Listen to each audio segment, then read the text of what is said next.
Hello, I'm Shila Wattamwar, and I hope when you look back on your life, you had the opportunity to appreciate all the good you had in your life because you only go once.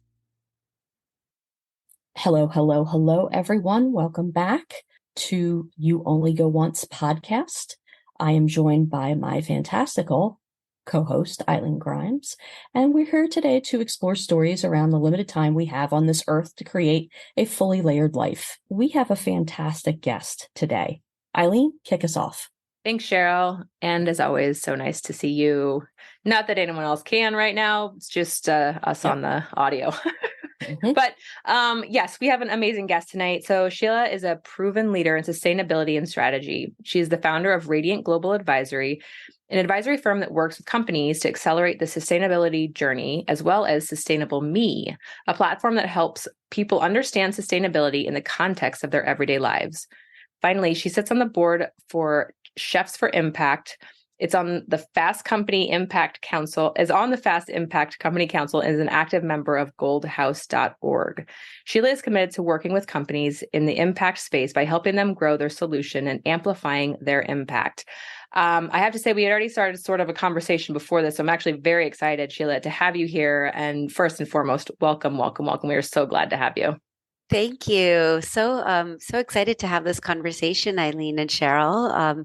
I always love to thank people for shining a light on sustainability because it's just so important and it's a topic that many people don't really understand. So yeah, thank you for taking the time. Absolutely. So, well, I mean, let's just dive into it then. So what does sustainability then mean to you, right? It's a pretty wide range of things, right? And what that can mean. What is your definition and sort of where is your focus in the sustainability space? Yeah, that's a great question. I love that you called out that it's a wide range of things because it really is. Yeah, I think right. I think initially people kind of looked at this ideal of sustainability as good or bad. So doing something good or doing something bad, or a company creating something good or something bad.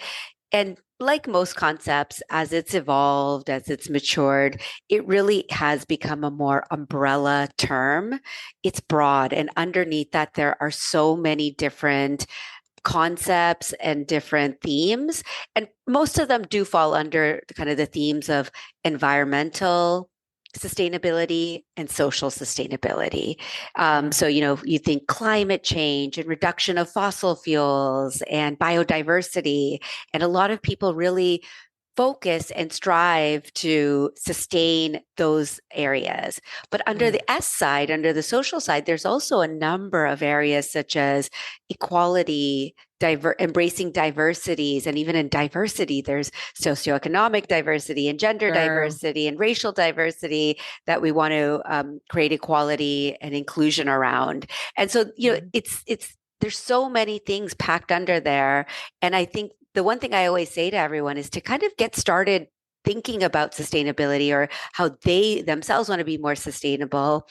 It's actually not to try to capture it all because it becomes overwhelming and hard, but is to really find those areas that are most important to you, that kind of resonate with your values and your ideals. Start there, and I think it'll get the ball rolling. You'll start respecting more concepts and more people and this world. And eventually, you'll start really kind of formulating your own definition under that broader umbrella. Oh, I love that idea to have your own definition around what sustainability means to you. I've never thought about it that way, but it really is incredibly helpful. And like you're saying, it's like telling someone to go work out or get healthy. Okay, I'm going to go to this gym and I'm going to eat all of these foods and learn how to cook all of this. Like, if you're not passionate about it, if it's not like a food that you enjoy, or if it's not a type of exercise you like, I guarantee it's not going to stick. That's exactly right. Yeah. Yeah, I love that concept of sort of having your own version and definition of what sustainability means to you. My mom's a beekeeper, and we've had her on the podcast before. And so that's one of those sort of pieces for me is like, increasing biodiversity and all of those kind of things and that side. So I also love the social side. I guess I didn't put two and two together, that sustainability is the social side of sustainability is a piece of that as well. Highly passionate and do a lot of work in that space, just didn't necessarily bring the two of those together. So I appreciate you helping me find that. Yeah. Yeah. No, look, it's like we want to sustain a world that is environmentally sound and socially just. And so, Yeah. maybe that's my definition, but I do think that Yeah. those are all important things as we kind of strive for a better world. For sure. And I mean, I don't know, I've had this conversation. I have my background in education, and part of the emphasis on that was in social justice. And so thinking about the sustainability of humanity is in all of those, right? It is in inclusion, it is in belonging and diversity and all of those pieces too. So I do really like that you helped me put that together. Cheryl, I saw you were jumping off. This is such a fascinating, broad topic, right? And again, I also did not put together the social element. I work in the DE&IB space, so awesome. So how did this start for you? I mean, were you like age 7 going like, yep, I'm going to go save the planet? How did this all start for you? Because to me, it's fascinating that you started in like financial services, focusing on investments for sustainability. So could you just kind of walk us through that, like how this became a passion for you? Yeah. I wish I could tell that story where, I was trying to save the world from age 7. But Right. um but no, I was causing like terror for my parents instead of that. So, when I was in financial services, I worked for an index company, and, not to make this too boring, but, was working with a pension plan, a public pension plan, who wanted to, essentially pour millions of dollars into a sustainable strategy or an investment strategy that captured companies that were doing well, that were helping reduce waste and create alternative energies and, conserve water. That was kind of the thesis of that strategy. And I thought, wow, I wonder why they're pouring millions of dollars into that. And so, fast forward a couple of years later, I started looking into it. I said, well, you know what? There's some real merit here. It's of course great for the world, but also, it's a good investment choice from a performance standpoint, because, a lot of these companies are really preparing themselves for the next future that this world is going to become. And so, Interesting. yeah, and so when I after I had my second son, I thought to myself, well, you know what, if I go back to work, I really wanted to matter. I wanted to do something that really supported the world for my kids, and so I went back into sustainability. Now, I went back to work to work in sustainability. Now, my background was in financial services, so I kind of married the two pieces, and I went to work for a company that actually rated companies, large publicly traded companies, on their environmental and social initiatives, and then sold that research and data to investors, large institutional investors, so that they could include that in their investment thesis. And so they could say, well, is this company well positioned for that future, for any taxation, for fines, for, for changes in consumer demand? That's kind of the way we looked at it.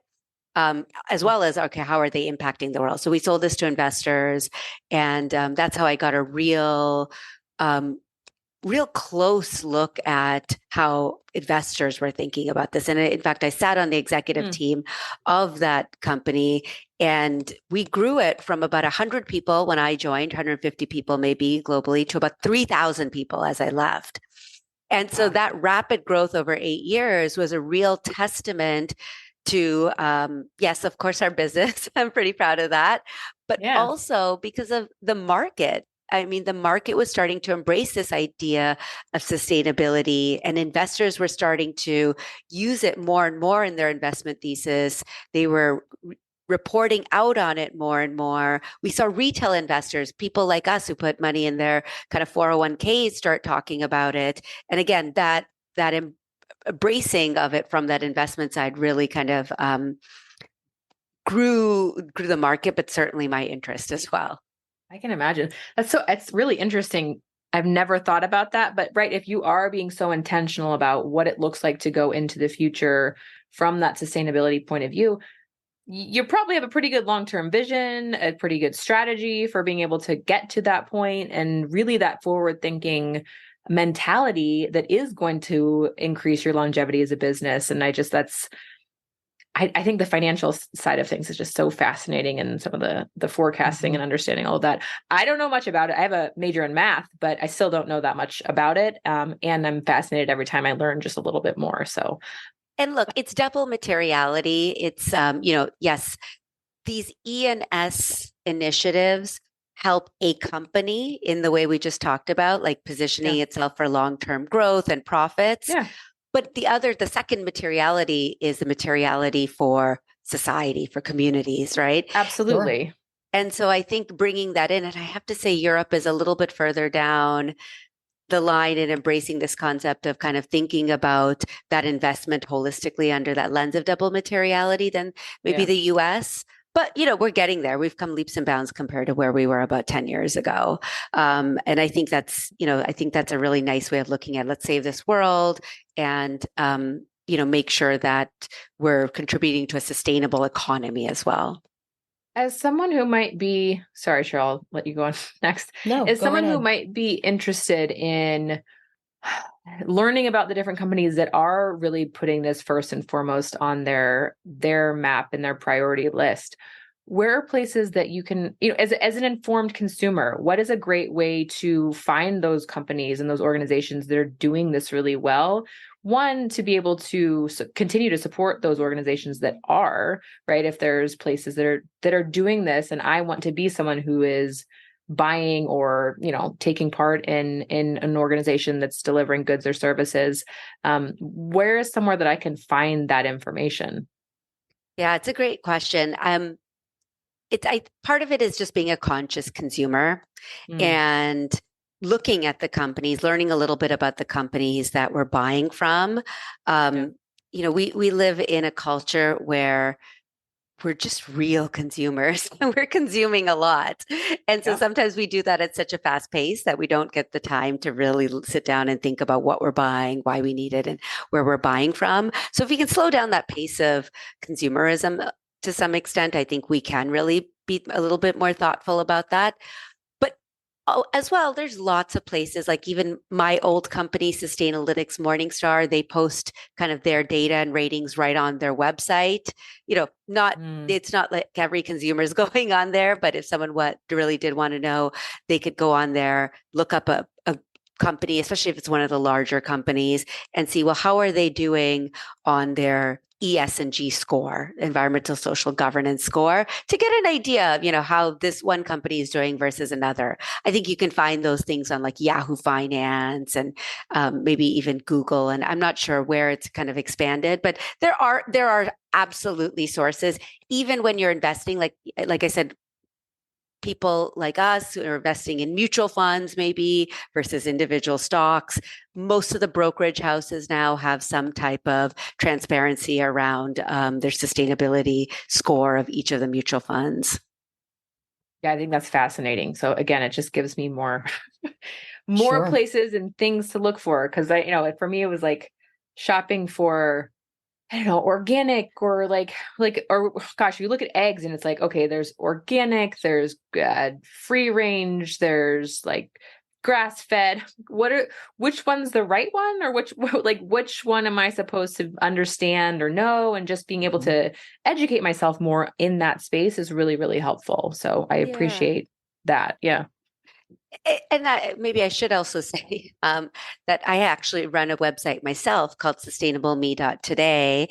And what it's meant to do, because again, I know that this is a really overwhelming topic and it's a lot. So what I try to do on the website is actually bring these ideals of sustainability and even some, examples of stores. They're really examples just of companies and brands and stores that allow you to be more sustainable in the everyday pillars of your life. So what you eat, what you wear, what you the makeup you wear, what the produce that you buy, it's just kind of bringing that right to you and demystifying it. And in fact, I even have my 12-year-old son in this little venture with me where, about every 2 weeks, he does a podcast where he presents a topic of sustainability and tries to demystify it at his, at his kind of comprehension level in less than 5 minutes. So we talk about things like the ozone layer, mushrooms, the sustainability of mushrooms, plastic bags versus cloth bags, those things that we hear about in our everyday life that they even at that age hear about in their everyday life. Yeah, so that was going to be the question that I asked you, because I was looking at your website as you were chatting and I was like, oh, this is great. You have kids contributors. And I love that not only are you contextualizing for the grownups, but you're also empowering the next generation to kind of learn more and have them understand what this means and how they can contribute to the sustainability. I think that's it. It's great. And I love that he has a podcast. So I love that you do it in a way that it's digestible in like 5-minute topics. And so that's great. When you made the switch into this, right, looking at this, when did you know that you had something? Like, what was your first, this has teeth. Yeah. I'm going to run into it. How did that work for you? I recently, a few months ago, made a bit of a switch. So it's still within the realm of sustainability, but I made the switch from, large corporate into my own venture. And I just thought it just felt right because, again, we were working with investors and with companies that were large, which is great. And it's really important. But at the same time, equally, we needed to focus. I think there needs to be more of a focus on the smaller companies that are actually creating the innovations in sustainability, as well as the consumers.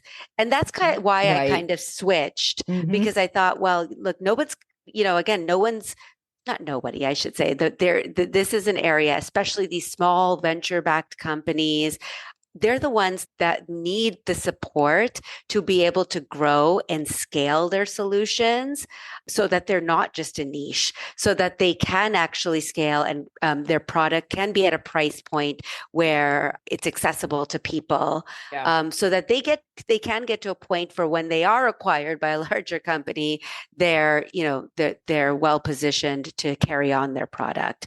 And so that was kind of the switch. And speaking to a lot of, companies of that nature, small companies, I can see that they have so much passion. They know their product really well, but sometimes, they're so focused on that product that they don't have the time or the background on the business side.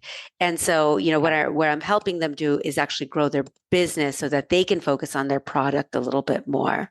Yeah. And the thing that I also find interesting about that is that I think sometimes when you bring up the words, not you, but generic bring up the word sustainability and things like that, there are some people that just view that as tree hugging or whatnot. I'm trying to put this delicately. And I love that you put the business impact as well as the social and environmental impact into your message. And you help people forward in that too. Because as you said, people have passion and they want to go and run. And sometimes the passion might get away from them and you still have to meet the needs of investors and innovators that come through. I'm going to switch gears a little bit because I am very interested in hearing more about your board role on Chefs for Impact. And so I like to eat quite a bit. Yeah. I love this. And, you've got on your website or on the Chefs for Impact website, it says educating children and adults on the environmental and personal impacts of sustainable eating. Can you talk a little bit about sustainable eating and what that means? Yeah. Sustainable eating is really making sure that we're eating fresh, good foods that are local, local for a couple of reasons. Local, one, because we're reducing kind of the emissions that come from supply chain and transportation of food from from faraway places, but also local because when you eat local, you're also helping kind of the soil and biodiversity of those locations. So, that's part of it. It's also meant to just from a wellness standpoint, provide kids, especially with the education around eating healthy, fresh food. And so, that's kind of what the ideal is around sustainability. It gets pretty specific. There's a whole curriculum that the program teaches children in either the New York City public school system or community system that goes into like the beauty of mushrooms and composting with mushrooms and how to take certain food wastes and upcycle them and recycle them and compost them. So it really does teach them about all aspects of how to respect food and make sure that you're eating in a way that's most responsible for both the environment and for themselves. I love that. When I was living out in Philadelphia, I was a member of the board of the Philadelphia Orchard Project, or also affectionately known as POP.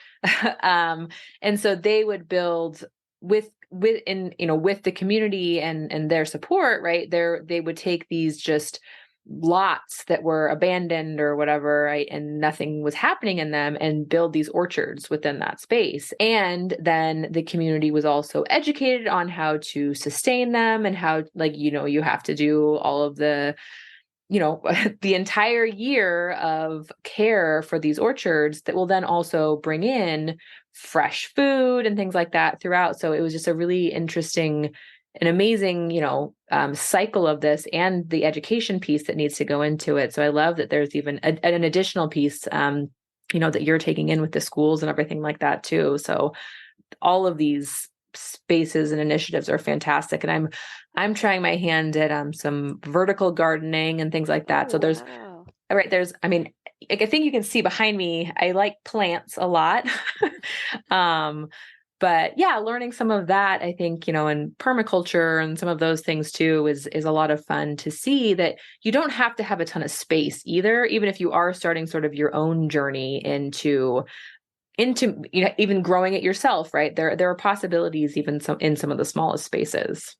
Yeah, absolutely. And I think something that you said just now was really important. It's feeling a connection to that because it kind of reinforces a lot of the action that, most people know that they should take, or most people know they should recycle or, try to reuse things. But sometimes feeling the connection to it through either the education or through doing it with people makes it more tangible. It gives them an instant gratification. And I think it reinforces that action as well. Definitely. And like you said, with what you're doing too, I think there's when you add in the connection, but also the human connection of community spaces, doing this with other people, right? And learning about it with others and developing that sense of community, and that social support structure with it too, adds into that sort of wanting to continue to do that work. It's like, okay, now I know other people that are doing this. This is something we have in common now, and I can keep building on that. I think that's just, it really is a key component. We're humans, we're social creatures. So it's all a piece of that too. Yeah, absolutely. Yeah, no, I know, and this actually, and I want to thank you for this conversation, especially about, this is going to be a complete weird tangent, but just stick with me, is that I finally understand now why mushrooms are having their renaissance moment. Yeah. Because everybody's talking about them. Like you've got top chefs who are using oyster mushrooms to make, vegan fried chicken. You've got, you've got people that will forage for mushrooms and make all different sorts of things and build it into the soil and do so. Just from what I've seen on social media, I'm like, what is this obsession all of a sudden with mushrooms?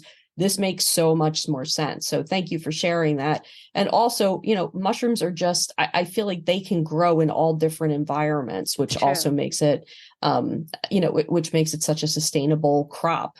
I also live not too far from a town called Kennett Square, which is, they're known for mushrooms all year round. They have a mushroom festival. They're very much into the mushroom scene. So I might need to go visit there at some point and understand, what their practices are and stuff like that. So thank you for educating me on this, because I thought it's been going on for a while now. I see a whole bunch of people going like, oh, I found the most interesting mushrooms. And I'm like, all right, good for you. Yeah. But now I know it is good for them because they're using it for good things. Yeah. Cheryl, I have to mm-hmm. just quickly introduce or interrupt and ask you one more question. Sure. Do you know what mycelium is? No. I don't. I'm sorry. Just to add 2 more cents to that education. So mycelium is actually the plant that grows underground that mushrooms fruit off of. So they're an actual fruit of this plant called mycelium. Okay. And while mushrooms are fantastic and amazing and have so much, kind of sustainable power to them, the mycelium, the actual plant, is something that you'll have to look up, and we'll have to have another conversation about later, because it truly is a wondrous plant that contributes to sustainable fashion and sustainable construction and all sorts of things. Oh, good. It's going to be another internet rabbit hole for me. This is very exciting. It is. And you'll get to learn. So I'm taking a psychedelic practitioner's course right now. So that's a whole thing. It's a whole year-long piece. Also learned about how they were all piece of the rooting system for plants prior to plants having roots. So there's a lot of really cool stuff about like how important the fungi system it has been to the evolution of the world, actually, really. So it's very, very cool. Nerd out, if you will, please. I will. I learn something new every time I get on these things, so that's great. So anyway, that was that. Yeah, that was all right. Yeah, I don't know. I went down a rabbit hole with the whole mushroom thing. So, it's great. Now, how did you get involved with Chefs for Impact? I know you're a board member, but so I didn't get that far. Are you a founding member of Chefs for Impact? Are you, did you make a connection point with somebody there? Like, how did that all come about? Yeah. Well, if you're asking if I'm a chef, I'm not. I love cooking, but I'm certainly not a chef. I had connected with the managing director or the director, who's Theodora Fontes. And, we just hit it off. And because I came from a sustainability side that was so different from the restaurant industry or the chef industry, she thought it'd be really additive to have a new perspective on the board. And so I sit on the board. I work very closely with her. She's obviously operating and execution, but we work quite together to kind of talk about the directions of the organization. I mean, as much as we do with the schools and the community, why it's called Chefs for Impact is it because it brings together a whole community and ecosystem of chefs that teach the school, but also put on these fantastic events, food and wine events around New York City, to raise funds for that school and community initiative. And so it gives the opportunity for chefs themselves to participate, show off their work, and really learn about how to be more sustainable in their practice as well. So, it's kind of a twofold. But no, I've had the luxury of tasting a lot of the great chef foods, but no, I'm not myself a chef. Okay. All right. I mean, that sounds like a pretty amazing spot to be in. I'm not going to lie. Right. Yeah. Yeah. I mean, that space too, just thinking about, I was actually having a conversation this weekend in terms of food waste and all of those kind of things. So, from being in the food industry and in the restaurant space and things like that, there's got to be a lot of conversations that happen around the sustainability side of things, right? What happens at the end of the night? Where does stuff go? Because, obviously there's also health considerations with anything, but then how do you run something that's sustainable from that perspective as well, when you have any kind of food industry, or in the food industry space? I think it's community giving. It's using all parts of the food. Here's a little fun activity that I had read about is like when you're finished with the banana, you could use the peel. You could if you soak the peel in water, that water becomes very full of nutrients that can then be used to water your plants for an extra additive amount of nutrients. So, just a quick example of ways to upcycle or ways to kind of further the ability of using food and reducing waste. But, again, it's about also just being mindful of just not reducing as much waste and composting and again using all parts of that food. Yeah, I use my coffee grounds in my plants, so I'll put those. Yeah. I'll put those in there when I'm done having my having my pot of coffee for the day. I don't have a whole pot of coffee. That sounded really bad. But when I'm done, after I've brewed some coffee, what I have left of my grounds, I use in my plants. We'll just leave it at that. Yeah. Yeah. But there are different ways. And so from your website then, is there stuff like that people can kind of look up and figure out from a normal consumer background? That's what people can kind of find and see on that website, what they can do. Yep, it's on the website, and actually, early 2024, I'm going to have a book out in the market. Awesome. That is essentially, it's simple. It's 52 facts and 52 actions that someone can take around sustainability. And just as we were speaking, I was trying to look up a quick fact, and food waste, for example, approximately 1/3 of the food produced that is intended for human consumption every year, which is about 1.3 billion tons valued at $1 trillion, is wasted or lost. And so 1.3 billion tons of foods are wasted or lost, and that's enough to feed 3 billion people. And so that's kind of the fact. And I'm hoping that when people read that, they're like, oh, wow, what can I do about it? And it's followed by an action that says, soak the banana peels overnight and use that for water. Instead of throwing away wilted greens, blend and freeze them into ice cubes for smoothies, or make your own, this is a funny one, make your own facial mask with leftovers of fruits and vegetables. That's actually one my cousin actually does. And so I thought I would throw it in the book. Okay. But that's actually not bad. Yeah. Exactly. Those are the types of things that, I certainly have on the website, but kind of putting it together in a book where the hope is once a week, someone implements or integrates one of those actions. Got it. Yeah. There's a YouTube channel that my kids love watching where this guy just makes different kinds of face masks. So you can you can use those like reusable things and like you fill them up and put that kind of stuff in. So he does it's like he'll do like candy, like if you have leftover candy and mix that with other things and you mush it up and put it in there and then it's a face mask. And so, yes, that is an option. And there are some examples too that you can look up. So yeah. So when is the book coming out? Early 2024. So February, January or February. All right. Okay. We'll be looking for it. But that's exciting. So, so being an author, has that been something that, you expected on the bingo card of life? It's something I've wanted to do. Sure. And after I had kids, I would write storybooks for them all the time that, and get them published on Shutterfly. So sure. Oh, totally. That's great. Yeah. Yeah. So that, but, so it was certainly something that I really always have enjoyed, but no, this is, I wasn't planning for this, and I just think it's so needed. I've talked to people about it. And like I said, when you link action with fact, it just feels complete. I think there's a lot of things out there that just talk about the facts and a lot of things out there that just talk about the actions, but to make it stick, I think you need to kind of feel that connection, like you said, Eileen, and that's what I was trying to do there.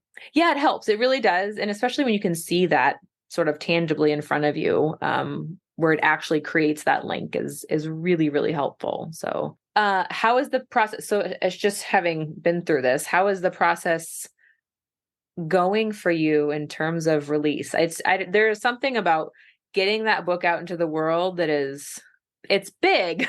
Yeah. I'm curious as to where you are right now in that it's not been released yet, but I know there's sort of a flow of emotions at different points. So how are you feeling, at least in this moment, about it? Yeah. So I'm at a point where it's just going to the editor. And you're right, it is a flow of emotions because I'm like, well, maybe I should do this and maybe I can add this. But then I'm gonna, you could keep going. But Yes, it's going to totally. extend the timelines by 2 to 3 months every time you come up with a good idea. So I'm trying to figure out the right balance there. And, ultimately I want this book to come out by January, February latest, so that people can actually pursue one action per week over the course of the year.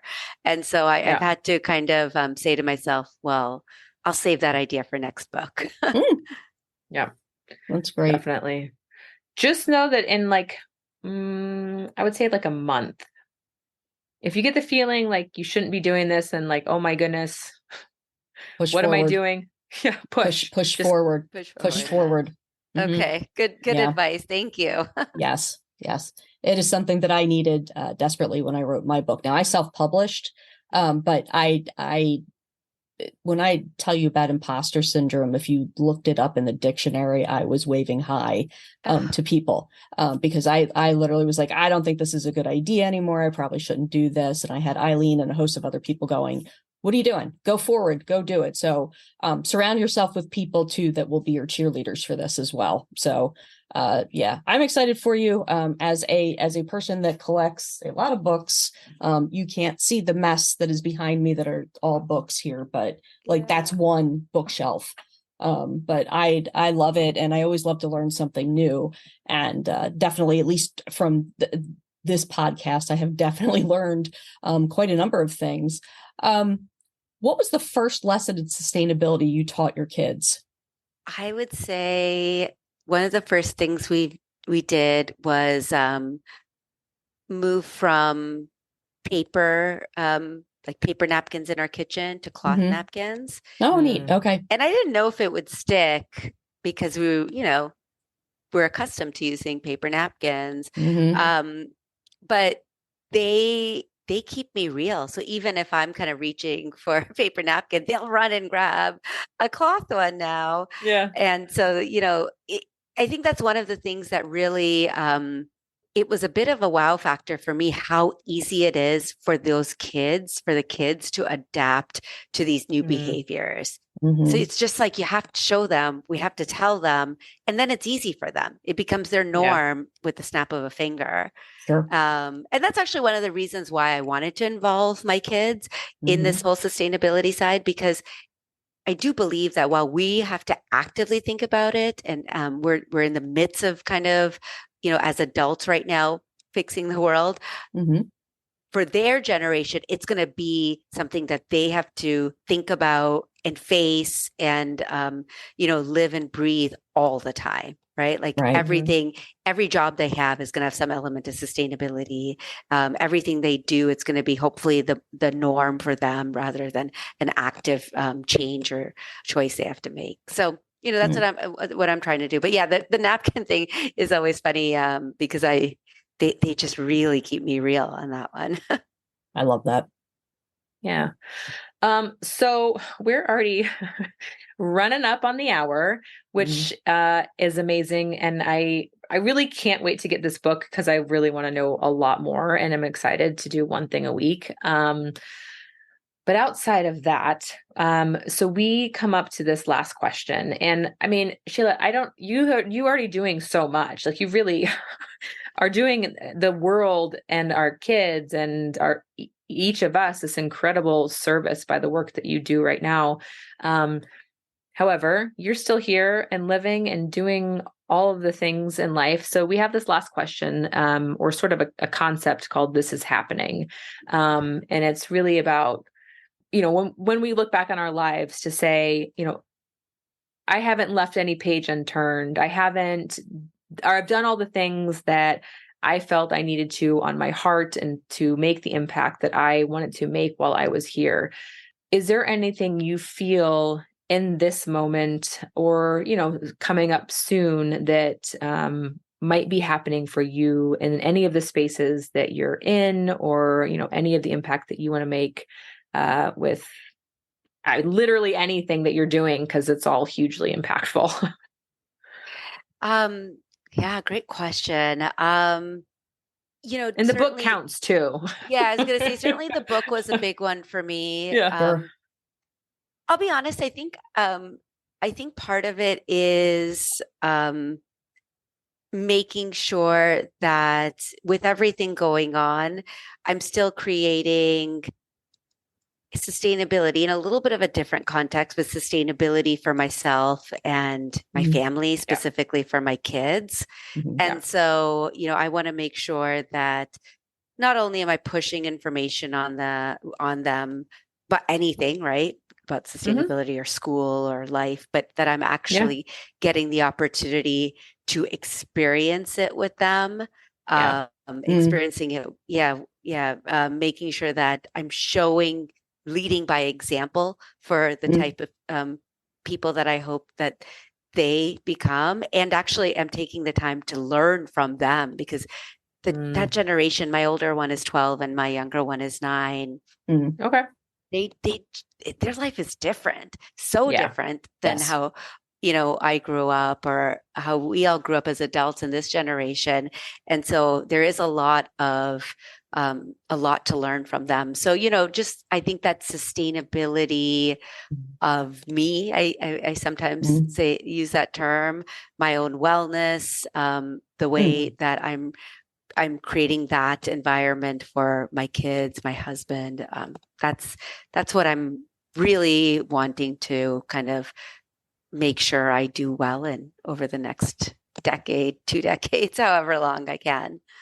Yeah. Well, it's funny because I was actually like, if you were going to say something for one of the organizations, totally fine. So great. Also, how are you taking care of yourself? So you're answering it, and that's fantastic. Yeah. No, I look, I've had, I'll tell you why I thought about that. Like, one of the questions that you had was about, what's a trip I've taken that's been impactful. And, when I was thinking about that question, I was actually thinking about how 2 summers ago, we did a family trip to Italy. And sure, Italy was fantastic. It's beautiful. We did the Amalfi Coast. But what I really got out of that was, recognizing that my kids are really my kids. And so they had very similar interests and perspectives. But what was amazing about it is that I was able to see my perspectives through their eyes, and like through their enthusiasm and through their animation. And I was like, oh man, like I really want to experience more of this with them and create those connections, because that's going to be what gives me energy to do all the rest of the stuff. Sure. Absolutely. Yeah, definitely. Well, because for you too, I mean, very similar to me and some of the things that I'm doing, at least, like they are another piece of the fire that lights that, right? That they're what help ignite what we're doing and what we want to. And so looking back at that and think, okay, no, this is my why. This is a part of my why, and to keep pushing forward, having those moments is really incredible. Yeah, that's right. So Sheila, how do people get in contact with you? How do they connect with you online? You had mentioned SustainableMeToday. Are there other places, social media, LinkedIn, where people can get connected to you and learn more? Absolutely. So for companies, I don't know if they're listening, they can certainly find more information at www.radiantglobaladvisory.com. Okay. For everyday people, like you mentioned, SustainableMe.today. And, I'm on social media. It's at SustainableMe.today. So a lot of that same information from the website, or they can just email me. Again, going on any of those websites, you can find my email. But really happy to speak to anyone. I think this is a topic, and this is an area where the more people can share stories and collaborate, the better positioned we all are. Sheila, thank you so much for your time. On behalf of Eileen Grimes and myself, This closes out our episode of You Only Go Once. Thank you, listeners, for continuing to tune in, and we'll talk to you next time. Bye.